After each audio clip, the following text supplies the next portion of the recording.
साथियों नमस्कार, मैं राजेश शर्मा और 7 इंडिया न्यूज़ में आपका स्वागत है। चूँकि पूरे देश में लोकसभा चुनाव का आगाज़ लगभग हो गया है। तमाम राजनीतिक दलों ने अपने अपने तर्कस में तीर रख दिए हैं और अब देखना ये है कि 2024 का आगाज़ तो हो गया है, कौन जीतेगा कौन हारेगा। इस समय दो दल हैं, इधर एनडीए है, एनडीए गठबंधन है, उसमें उनके सहयोगी दल हैं, दूसरी ओर इंडिया है, इंडिया के पास भी सहयोगी दल हैं।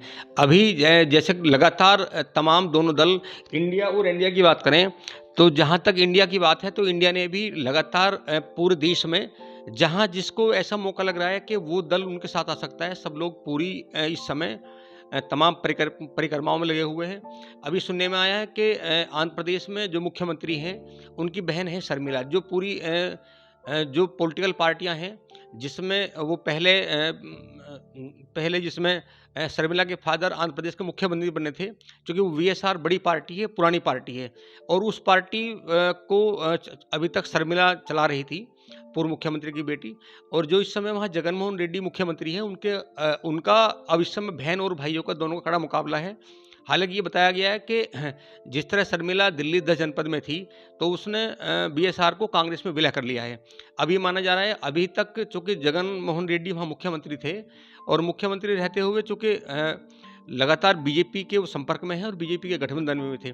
अब जहाँ बीजेपी का गठबंधन जगन मोहन रेड्डी से है, वहीं जो विजय शेखर रेड्डी की जो पार्टी थी बीएसआर, मतलब जगन मोहन के पिता की, उसकी बहन शर्मिला उसे चलाती है। शर्मिला ने कांग्रेस में विलय कर दिया है। अब माना जा रहा है कि आंध्र प्रदेश में भी इंडिया की कड़ी टक्कर है।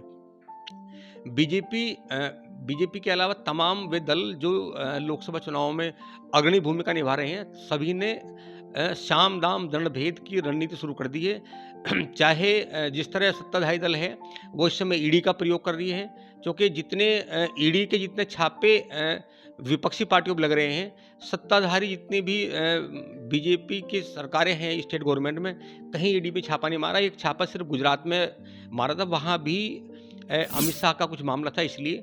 और ये विपक्ष के नेताओं में नाराजगी भी है कि ईडी को इस्तेमाल किया जा रहा है, आईटी को इस्तेमाल किया जा रहा है, सीबीआई को इस्तेमाल किया जा रहा है और इस्तेमाल करने के पीछे कहीं ना कहीं 2024 का लोकसभा चुनाव है। चूँकि इंडिया गठबंधन की, अगर हम अगर गठबंधन के उन छत्रपों की बात करें जहाँ स्टेट वार जो जिनका अपने अपने स्टेट में दबदबा है, ऐसे बहुत सारे दल आईएनडीए में शामिल हुए हैं।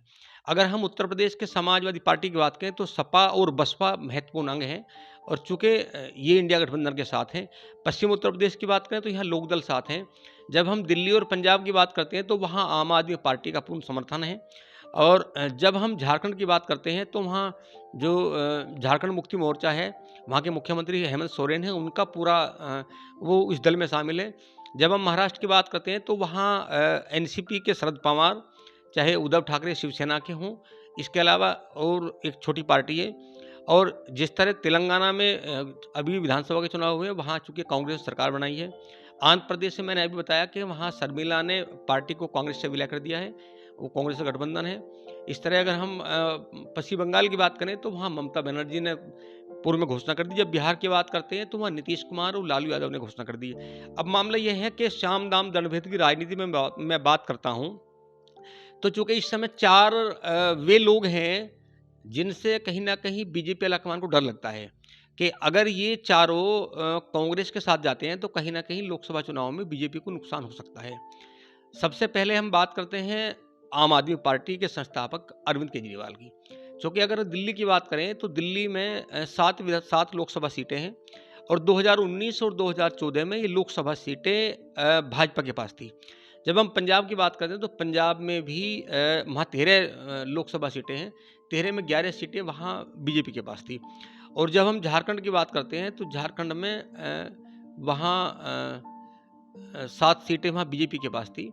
और अगर बिहार की बात करें तो बिहार में भी चूँकि वहाँ लगभग 39 सीटें भाजपा को मिली थी। और जब कर्नाटक की बात करें तो कर्नाटक में 28 में से वहाँ 29 में से 28 सीटें बीजेपी के पास थी। और तेलंगाना की बात करें तो तेलंगाना में चूँकि अब इस बार कांग्रेस की सरकार बनी है, कर्नाटक में कांग्रेस सरकार बनी है, तो वहाँ कहीं ना कहीं पलड़ा इंडिया गठबंधन का अभी तक भारी दिखाई देता है। तो इसलिए मैं 4 मुख्यमंत्री की बात करूँ, चूँकि अरविंद केजरीवाल दिल्ली के खुद मुख्यमंत्री हैं और पंजाब में आम आदमी पार्टी की सरकार है। तो जिस तरह मनी लॉन्ड्रिंग का मामला था, आबकारी विभाग के घोटाले का मामला था, उसमें पहले संजय सिंह जो सांसद राज्यसभा के, वो जेल में पहले से बंद है, ईडी ने बुलाया।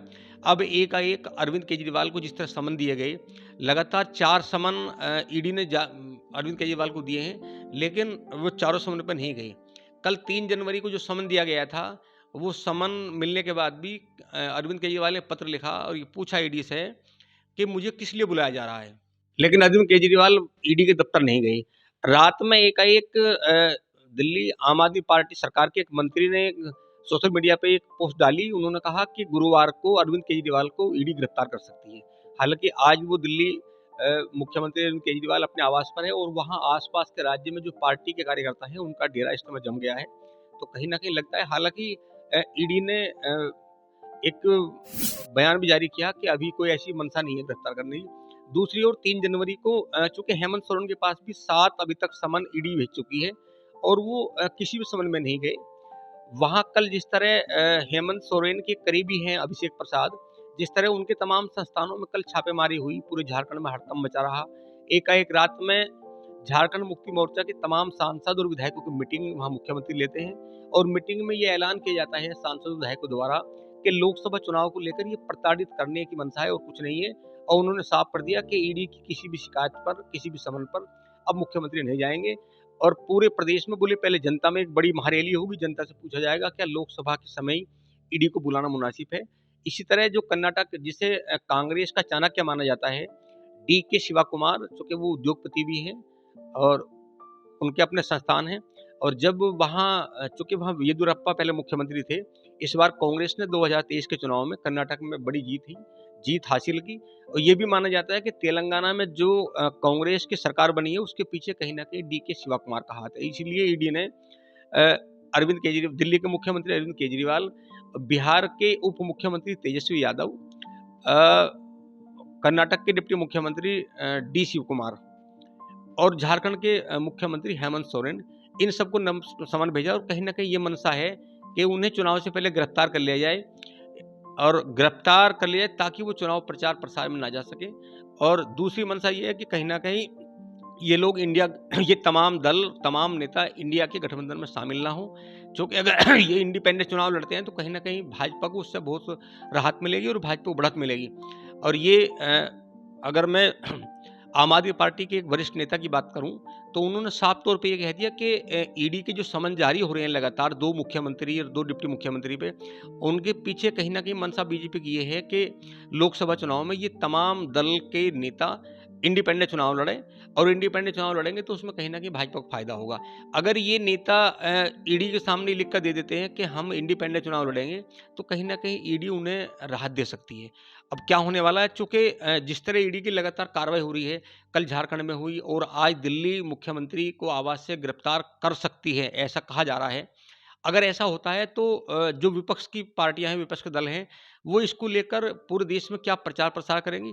दूसरी ओर जब हम भाजपा की बात करें तो इस समय भाजपा का पूरा ध्यान 22 जनवरी को अयोध्या को लेकर है, जो कि अयोध्या में भगवान राम की प्रतिमा की प्राण प्रतिष्ठा होने जा रही है। और भाजपा ने देश के तमाम जो बड़े लोग हैं, जो बड़े उद्योगपति हैं, उन सबको आमंत्रित किया है। और भाजपा चाहती है कि 2024 के लोकसभा चुनाव का जो मुख्य मुद्दा ये बने कि भाजपा ने पहले मांग की थी कि भगवान राम का मंदिर हम बनाएंगे, और उन्होंने मंदिर निर्माण करा दिया है।